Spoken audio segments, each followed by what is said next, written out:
Eu que agradeço, na verdade, o convite. Queria cumprimentar a todos, o pessoal de casa que está assistindo. Queria cumprimentar o pessoal da organização da Semana Condomínio Completo pelo convite. Queria agradecer pelo convite, a oportunidade de falar nesse evento que é tão importante para o setor de condomínios aqui para o Espírito Santo. Eu tenho assistido de casa o evento aí desde quarta-feira, de quinta-feira, isso mesmo, quarta-feira. Vi muita empresa bacana se apresentando e, para mim, é uma honra estar participando junto, tá bom? Eu queria me apresentar, antes de começar, eu queria me apresentar. Meu nome é Pacélia Arruda Costa, como a Lu disse. Eu tenho 18 anos de advocacia, sou fundador e sócio do escritório Arruda Costa Advocacia. Nós temos dentro do nosso portfólio da nossa área de atuação o direito condominial como uma área bastante importante e já fazemos isso, assessoria jurídica e cobrança para condomínio há mais de 10 anos. Bem, a organização do evento me convidou para falar sobre inadimplência em condomínios. Esse assunto, obviamente, é do interesse de todos. A inadimplência é um mal que atinge a todos os condomínios, é possível afirmar isso. Ela foi aumentado, o problema foi aumentado com a pandemia recentemente, pelo menos no seu início, e agora as coisas parece que vão encaminhar, pelo menos torcemos assim. E por isso que é importante a gente trazer essa conversa. Obviamente, não há nenhuma fórmula mágica para solucioná-la, mas a gente vai tentar, pelo menos, tratar do assunto e tirar algumas dúvidas que possam ajudar os síndicos, conselheiros, os moradores a terem a diminuição desse problema no seu condomínio pessoalmente.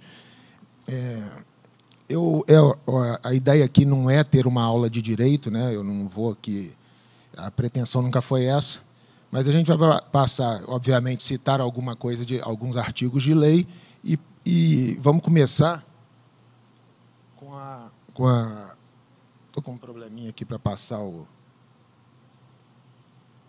Bem, enfim, eu trouxe um conceito de condomínio para a gente poder ler. Eu vou citar uma doutrinadora bastante conhecida, que é Maria Helena Diniz, e, para ela, condomínio é uma combinação de propriedade individual e condomínio, caracterizando-se juridicamente pela justa posição de propriedades distintas e exclusivas ao lado do condomínio de partes do edifício forçosamente comuns, como o solo em que está construído, o prédio, suas fundações, pilares, áreas de lazer, vestíbulos, pórticos, escadas, elevadores, corredores, pátios, jardim, porão, aquecimento central, morada do zelador, etc. Ela cita uma série de partes comuns do condomínio e fala principalmente de justa posição entre a propriedade privada e a parte comum. Esse conceito ele deixa bem claro que é impossível dissociar a parte privativa, o apartamento, a casa, da parte comum. Essa ideia de conexão imposta por decisão de quem adquire um imóvel em condomínio, obviamente, ela está prevista no Código Civil, e, inclusive, só para mencionar, é o artigo 1339.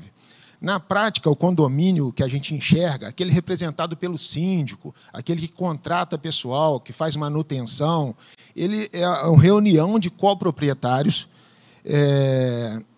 das partes comuns de determinado empreendimento, com finalidade de rateio de despesas e tomada de decisões sobre gestão e uso dos espaços comuns. Essa reunião para tomada de decisões ela começa ainda lá na instituição do condomínio, na aprovação da convenção do regimento, e segue pela vida em toda reunião de assembleia em que se tem uma decisão. Dentre essas decisões, a gente também... Uma delas, obviamente, é a forma de divisão dos custos de manutenção, o rateio de despesas do condomínio. Esse rateio de despesas, esse pagamento mensal, ele é comumente chamado de taxa condominial e é ela que é cobrada e leva à inadimplência quando do não pagamento, obviamente. Tá? Essa finalidade da taxa de condomínio, dando sequência nesse sentido, ela não tem outra finalidade que não custear despesas. O condomínio ele não é uma empresa, ele não tem lucro. Nada do que é arrecadado mensalmente é usado para outra finalidade que não custear o próprio condomínio. Essa taxa de condomínio, ela também é importante a gente destacar, assim, ela não é uma decisão do síndico, ela não é uma decisão do conselho ou até mesmo da Assembleia, a decisão dela existir, na verdade. Ela tem previsão legal. O Código Civil estabelece prevê o estabelecimento de uma taxa de condomínio para poder manter essas áreas comuns. Tá? Essa previsão legal está no artigo 1334, inciso 1, que diz que, além das cláusulas referidas no 1332, a convenção deverá estipular a cota proporcional, o modo de pagamento das contribuições dos condomínios para atender as despesas ordinárias e extraordinárias do condomínio. Bem, veja que esse artigo ele fala duas questões relevantes para a questão de taxa de condomínio. Ele fala que o cálculo que tem que estar previsto em convenção. A convenção obrigatoriamente tem que tratar desse assunto. Ela tem que prever a forma de rateio, e isso vai ser um assunto que a gente vai falar mais um pouco à frente, porque ele não é incomum haver divergências e até se judicializar a discussão desse critério por conta de, talvez, má interpretação da legislação. Outra questão é que é da obrigatoriedade. Esse modo de pagamento, como ela é previsto como obrigação na convenção, aqui já nasce a ideia e um dos indícios da obrigatoriedade do pagamento da taxa de condomínio. Tá bom? A definição, outra questão importante e relevante é definir o valor da taxa de condomínio. Isso não há, para o síndico, uma decisão pessoal do quanto vai ser recolhido. Esse valor, o que acontece é que cabe à Assembleia definir o valor da taxa de condomínio. Como que isso acontece? O síndico é obrigado a, anualmente, convocar uma Assembleia Geral Ordinária, na qual vai decidir, eles vão tratar, o condomínio, a Assembleia, vai decidir sobre, entre outros assuntos, aprovar a previsão orçamentária e o valor da contribuição mensal. A previsão orçamentária é aquele levantamento feito pelas administradoras, que, levando em consideração os custos do condomínio no ano anterior, projeta esse custo para o próximo ano e faz o rateio, a divisão entre as unidades. Feita a previsão orçamentária, levada à votação, aprovada, cabe à Assembleia aprovar em seguida o valor dessa contribuição e ela passa a ser obrigatória a todos.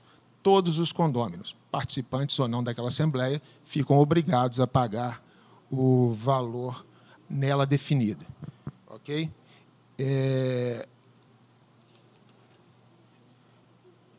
Essa obrigação do condômino pagar a taxa de condomínio, ela também tem previsão legal. Ela está no artigo 1336, inciso 1, que diz que são deveres do condômino, logo no inciso 1, contribuir para a despesa do condomínio na proporção de suas frações ideais, salvo disposição em contrário na convenção. Veja bem, é uma questão que ocorre na quase totalidade dos condomínios.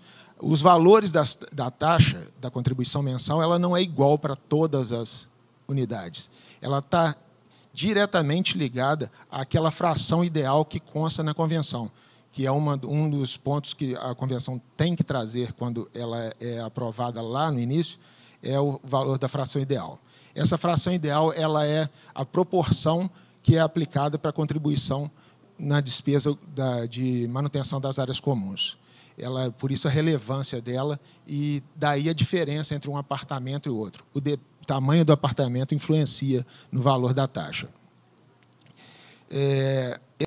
Essa vinculação à fração ideal faz com que, obviamente, apartamentos maiores paguem valores também maiores. É um critério em lei. Eu vou voltar um pouquinho, que me pulei uma questão. Essa possibilidade de salvo disposição em contrário,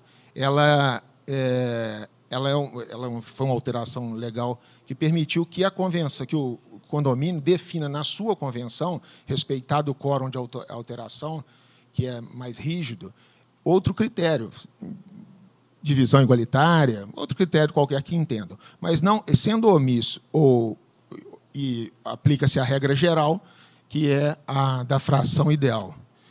Ok? O não pagamento, como se trata de uma obrigação, obviamente que para ela se impõem sanções. A primeira delas, que também está no Código Civil, é a aplicação de juros e multa como encargo de inadimplência. Isso está no artigo 1336 também, parágrafo 1º. E uma questão relevante e importante são duas questões que esse artigo traz para a gente. Eu vou ler o parágrafo 1º para a gente poder comentar. O condômino que não pagar a sua contribuição ficará sujeito aos juros moratórios convencionados ou, não sendo previstos, o de 1% ao mês, e multa de até 2% sobre o débito. Veja, os juros moratórios, a lei permite que a convenção defina um índice. Obviamente que esse índice ele não pode ser exorbitante, que implique em um excesso capaz de gerar algo fora da média comum, né? que seria um excesso de cobrança. Mas ele permite que uma convenção defina, por exemplo, que os juros sejam de 2%. Enquanto que a regra geral na omissão é de 1%.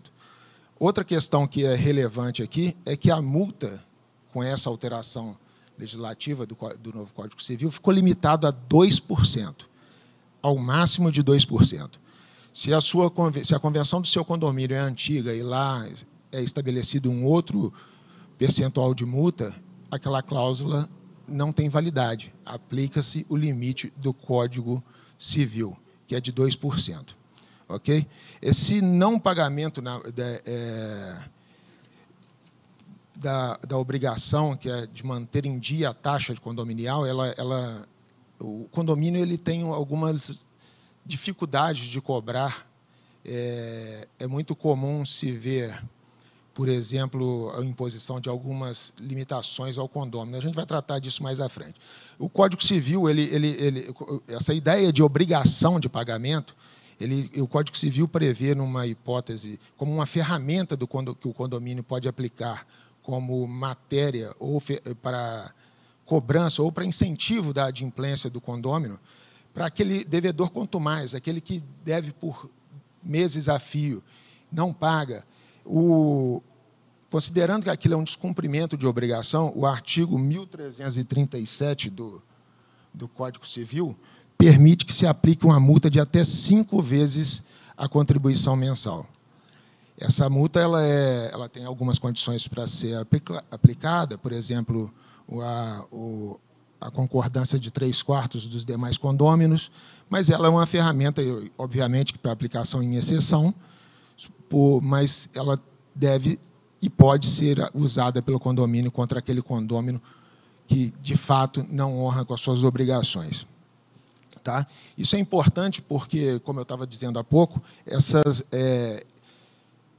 a jurisprudência é muito firme no sentido de que não se pode tomar contra o condômino inadimplente medidas restritivas de uso de áreas comuns. Não se pode impedir que o condômino inadimplente reserve o salão de festas, ou use a piscina, ou use o elevador, ou use qualquer espaço comum do condomínio. Qualquer medida nesse sentido, ela vai gerar para o condômino um direito a ressarcimento. E isso vai gerar uma obrigação para o condomínio, se ele for a juízo e exigir isso. Tá bom? De modo algum, também, o condomínio pode causar a esse condômino devedor situações vexatórias, situações que o exponham perante aos demais. Fixação de listas de inadimplentes em elevador ou na portaria, leitura de inadimplência de nomes de inadimplentes em assembleias, o condomínio deve evitar de toda forma essa situação. Qualquer hipótese que se assemelhe a isso. Isso certamente vai gerar para o condomínio uma obrigação de indenizar. Aqui cabe um destaque, assim, o balancete, ele tem essa informação. E o balancete é acessível aos condôminos, se assim o desejarem, porque é o direito deles fiscalizar o condomínio.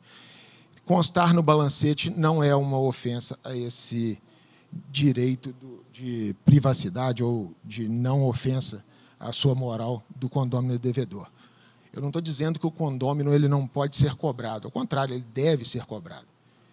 Mas o condomínio tem que usar para isso os meios legais.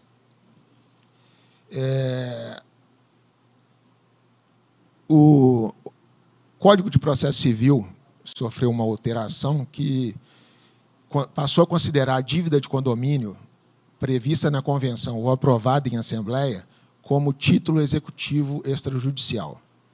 Na prática, o que se fez foi permitir que o condomínio demande contra o condômino devedor diretamente por meio de uma ação de execução de título extrajudicial. Essa ação ela é mais célere, ela é uma ferramenta importante, foi um ganho para o condomínio poder demandar dessa maneira. Antes, o condomínio tinha que ajuizar uma ação de cobrança, esperar a sua tramitação, muitas vezes com recurso, o julgamento de sentença e talvez um acórdão, e esperar o trânsito em julgado para só assim poder exigir o pagamento. Hoje em dia, o condômino devedor, o executado na ação, ele já é citado para pagar em 3 dias, sob pena de penhora. Tá?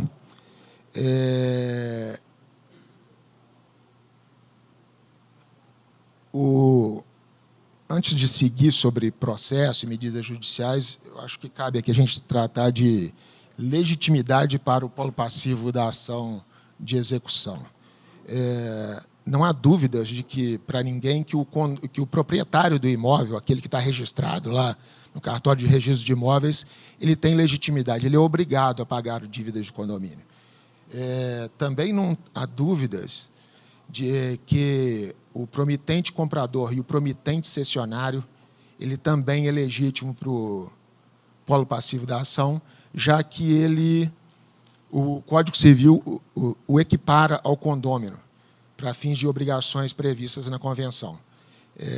Essa demanda contra eles é fácil essa legitimidade passiva é fácil de enxergar e é, na prática, aí, utilizada. Mas há a possibilidade também de qualquer possuidor, a que título for, seja demandado numa ação de execução. Obviamente que não por toda a dívida, mas pelo menos do período em que ele ocupa. Por exemplo, um locatário que ocupa o imóvel, utiliza do condomínio e deixa de pagar a taxa de condomínio.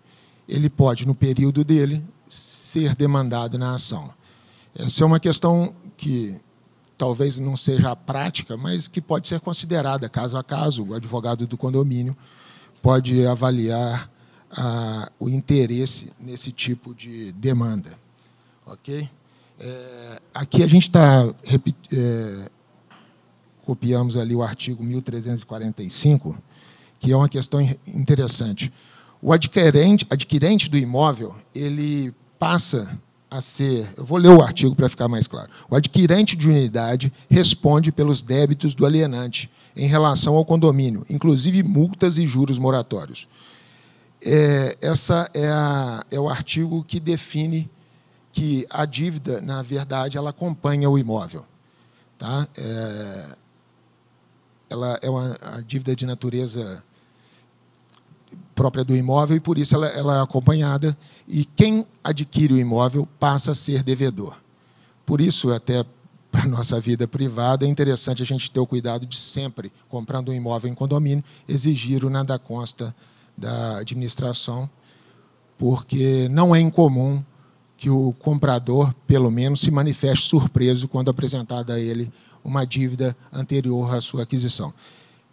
Obviamente que, para quem acompanha, sabe que há uma construção jurisprudencial de que o imóvel vendido na planta só obriga o pagamento pelo adquirente quando da entrega das chaves. Eu não estou falando dessa situação, estou falando do imóvel já pronto, venda entre particulares, que esse adquirente assume, sem sombra de dúvidas, eventual dívida pretérita. Tá bom? Bem, citado o devedor e não pagando ou não optando pelo parcelamento do artigo 916 do CPC, passa-se a pesquisa de bens para penhora. O Código de Processo Civil estabelece uma ordem de preferência de penhora, sendo que o inciso 1 ali do 835, esse é o Código de Processo Civil, tá? Ele diz que dinheiro em espécie ou em depósito ou aplicação em instituição. Tá? Eu copiei ali o parágrafo 1º também, porque fala que é prioritária essa tentativa. A ideia é satisfazer a obrigação, pagar a dívida. Então, o melhor meio de se pagar a dívida é dinheiro. Por isso que o Código de Processo Civil prioriza essa penhora sobre dinheiro. Essa tentativa de penhora, essa pesquisa e tentativa de penhora é feita por meio de sistemas eletrônicos do Tribunal de Justiça, que o juiz da ação, por uma ordem dele mesmo, determina a pesquisa por um sistema chamado Sisbajude, que busca todas as contas em nome daquele devedor e bloqueia o necessário para a satisfação da obrigação. Esse sistema atribuiu uma dinâmica muito grande. Eu, que sou mais velho e já tenho muitos anos de estrada, e peguei o tempo que era preciso oficiar o Banco Central para que ele determinasse aos bancos que fizesse esse bloqueio. Nisso se levavam meses para poder conseguir uma ordem de bloqueio e aí, muitas das vezes, já perdendo a efetividade.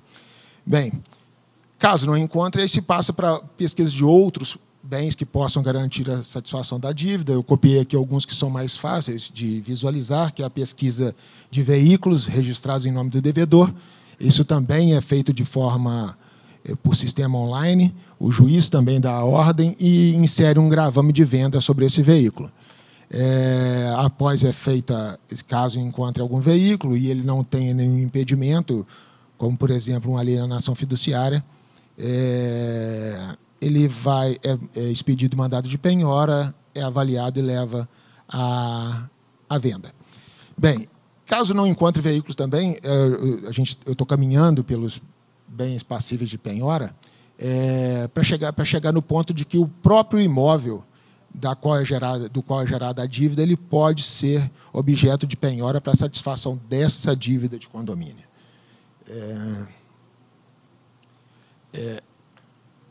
É muito comum, e hoje em dia é quase que do conhecimento de todos, que o imóvel, o chamado bem de família, ele é impenhorável.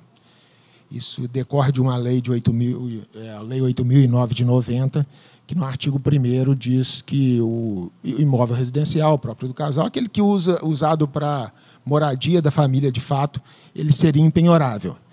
Essa mesma lei ela estabelece algumas exceções, que estão lá no artigo 3º.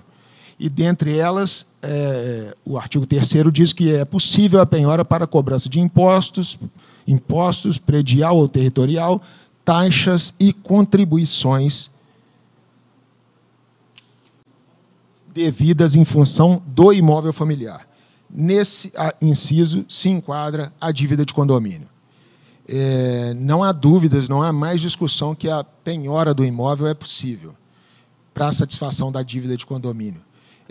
Essa é uma questão que talvez as pessoas, ou o conhecimento dessa possibilidade possa ser utilizado como meio de convencimento do pagamento da dívida. Afinal de contas, o condomínio ele não quer vender imóvel. O condomínio só quer receber para poder pagar as contas mensais que se repetem e são impossíveis de serem evitadas. Tá? Bom, enfim, penhorado o imóvel, ele é avaliado e levado a leilão. Esse leilão apura-se um valor, paga-se a dívida e o eventual saldo é devolvido ao até então proprietário. A partir dali, cabe ao novo proprietário, ao adquirente, a partir da homologação da penhora, e arcar com a dívida de condomínio. Tá bom? Bem, antes lá, nós falamos que pagar a taxa de condomínio é uma obrigação do devedor, do condômino devedor. Mas é obrigação do síndico cobrar a taxa de condomínio. Tá? O artigo 1348, que está colado aqui na tela, ele diz que compete ao síndico, dentre outros, aí eu copiei o inciso 4, cumprir e fazer cumprir a convenção, o regimento interno e as determinações da Assembleia. Nesse ponto, é possível dizer que a obrigação dele cobrar já estaria aí, já que a obrigação de pagamento, a definição do valor, decorre da convenção e de uma decisão de Assembleia. Só por aí já seria possível. Mas no inciso 7, é claro em dizer que é função e obrigação, é o dever do síndico cobrar dos condôminos as suas contribuições, bem como impor e cobrar as multas devidas. O dever de cobrar, portanto, é uma obrigação que deve ser cumprida pelo síndico, como eu disse há pouco, sob pena de, não cumprindo, ele gerar, primeiro, permitir que seja considerada uma administração não conveniente ao condomínio e até justificar um pedido de destituição lá previsto no artigo 1349. Tá? Eu transcrevo ele ali, mas não é o mais importante. O importante é o síndico cumprir a sua obrigação. Além dessa questão da possibilidade de se enquadrar o não cumprimento da obrigação nessa hipótese de administração não conveniente com o condomínio, essa omissão do síndico de não cobrar, ela pode gerar uma obrigação pessoal para ele. O síndico, eu transcrevo ali na tela o 927 do Código Civil, e é interessante lê-lo só para a gente, em seguida, desenvolver. Aquele que, por ato ilícito, causar dano a outrem, fica obrigado a repará-lo. O artigo 180, ele faz uma menção ao 186 e 187, eu copiei só o 186, que é o que nos serve aqui. Aquele que, por ação ou omissão voluntária, negligência ou imprudência, violar direito, causar dano a outrem, ainda que exclusivamente moral, comete ato ilícito. Se a gente ler lá em cima, então, o 927, assim, aquele que, por ação ou omissão voluntária, causar dano a outrem, fica obrigado a repará-lo. Nesse caso aqui, são duas as situações em que o síndico pode se implicar pessoalmente em responsabilidade.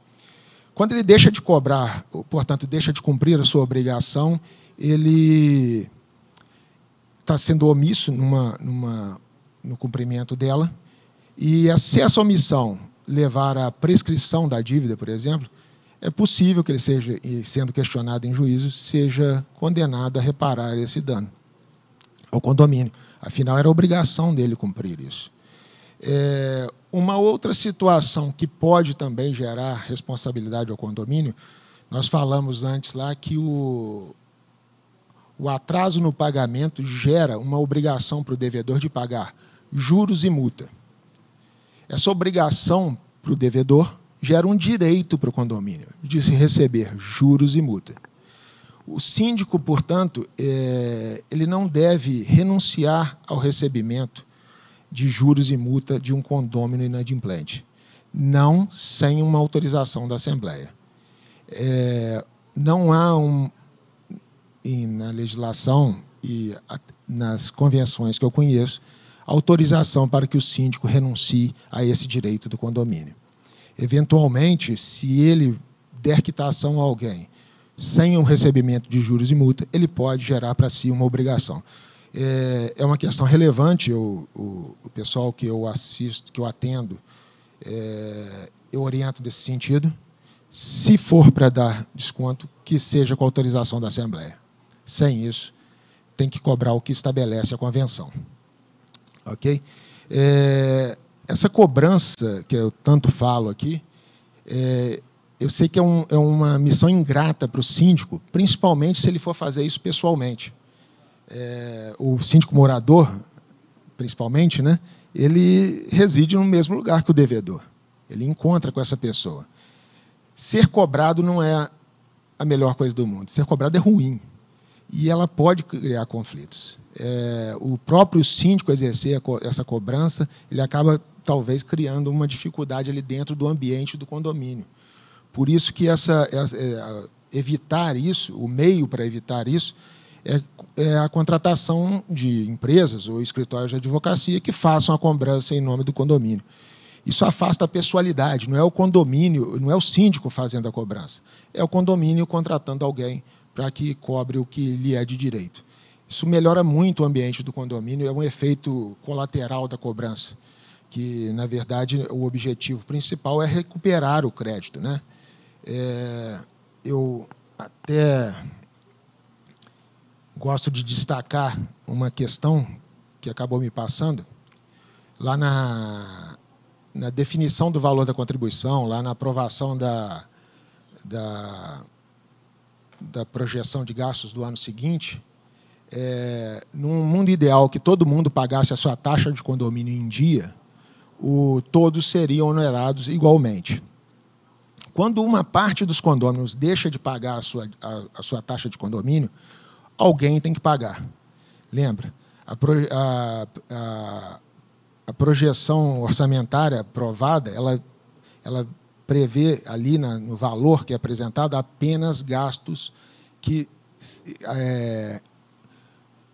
ocorrerão de fato. Não há ali muita margem para erro. A administradora do condomínio ela faz uma projeção bem próxima da realidade. Obviamente que é impossível acertar sempre, mas elas fazem com qualidade e chegam próximo. Não há margem.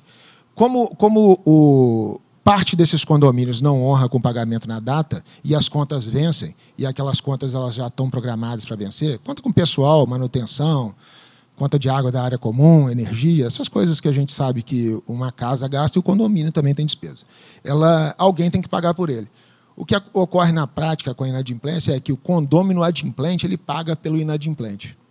Numa hipótese que, dependendo do percentual de inadimplência do condomínio, aquela taxa que, num exemplo hipotético aqui, fosse de R$100, ela é acrescida de 10%, 20%, dependendo. Então, o condomínio adimplente que pagaria 100, ele acaba pagando R$100, R$120 de taxa de condomínio, nesse exemplo que eu fiz aqui.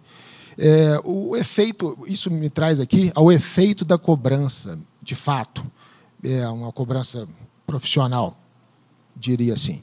Ele desonera esse condômino adimplente, porque ele faz cair a taxa de inadimplência. Se não cobrar, a dívida de condomínio ela é uma dívida relativamente barata. A multa é de 2% e os juros são de 1%. Se não houver cobrança, em geral, os condomínios não impõem restrições financeiras, tem uma discussão se isso é possível ou não vou entrar nela aqui agora, e é uma dívida barata. Quando a pessoa tem que escolher entre uma dívida e outra, se ela não for cobrada, ela deixa de pagar o condomínio. Por isso que tem que se ter a cobrança como rotina. Daí a indicação de contratação de alguém que faça isso em nome do condomínio. Essa desoneração ela ocorre em pouco tempo. Tá?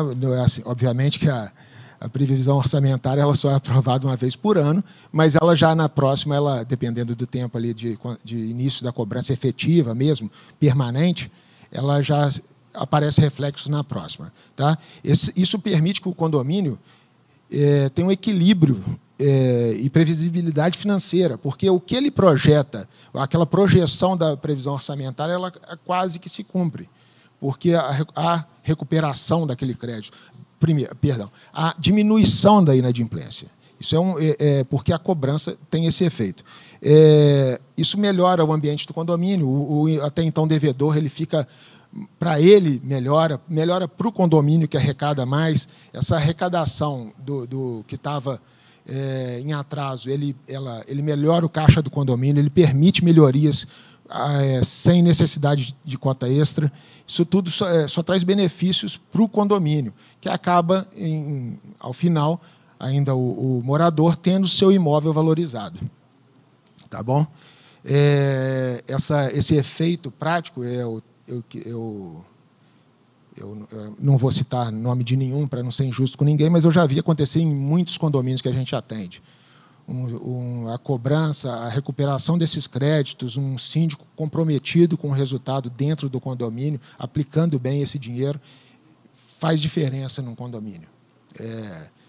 Tem alguns que eu poderia citar aqui, mas eu vou deixar de fazer isso só para não ser injusto com alguém. Tá bom? Eu acho que aqui eu encerro a minha participação sobre o assunto.